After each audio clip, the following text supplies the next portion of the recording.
You're ready. It's nearing the day you've been waiting for. You're almost ready for your baby's first night at home. It might feel overwhelming to be finally going home, away from the beeps and the chirps of the NICU. But don't worry, you got this.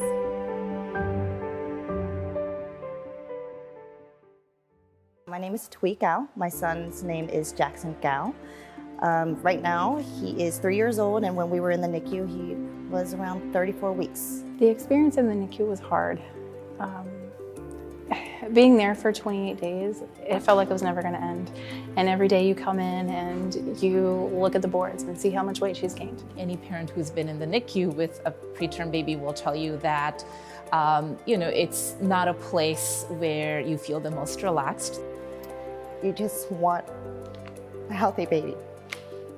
And throughout your pregnancy, everyone's always talking about, as long as it has 10 toes, or 2 eyes and 10 fingers. Through that process, all I want is a healthy baby. Adjusting to life at home was crazy. The transition was very quick. It was so quick. We came in and they said, how about going home tomorrow? I'm like, oh, I don't know if I'm ready to go home yet. There was a lot of talk about how excited we would be as parents to bring him home. And yes, we were very excited, but I will be the first one to say that we were terrified. Once we found out he could go home, we were ecstatic. We didn't quite know how to handle our excitement other than let's just pack up and get out of here. Let's take our baby home and show him his new home. We were excited but terrified because it is completely new for us. We found a lot of things that we didn't realize we would run into. Sleeping was hard. She didn't want to sleep. What we experienced in the NICU was Jackson slept on an angled bed with a nice snake-type pillow that helped keep him from falling or slipping.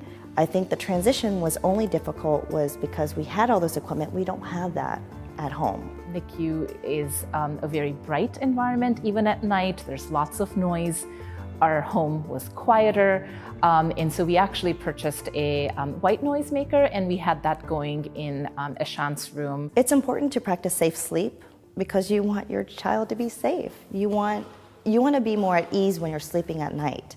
And that is big for me because the one big thing that I wanted is to be able to be rested, because if I'm healthy and if I get my rest, then I can be a good mom for Jackson. It was particularly important for us that we practice safe sleep, that, that there isn't anything that's happening while he's sleeping that is going to make things challenging for him. It was important to practice safe sleep for us. I'd had a miscarriage before, and so the thought of losing a baby in and of itself is terrifying. It's just not something that a mom wants to have. Really making sure that crib is completely empty. You would be more at ease knowing that there's nothing there to obstruct the breathing. We, did not even have stuffed toys or blankets in his room that by accident another caregiver would put it in his bassinet. Just keep her alone in the crib, alone in the crib. And so that for me was huge. If I do everything that ABC wants me to do, then we're both in a good spot that, everyone's safe.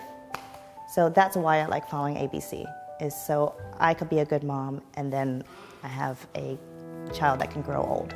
When you're at home, keep it simple and just go back to your ABCs.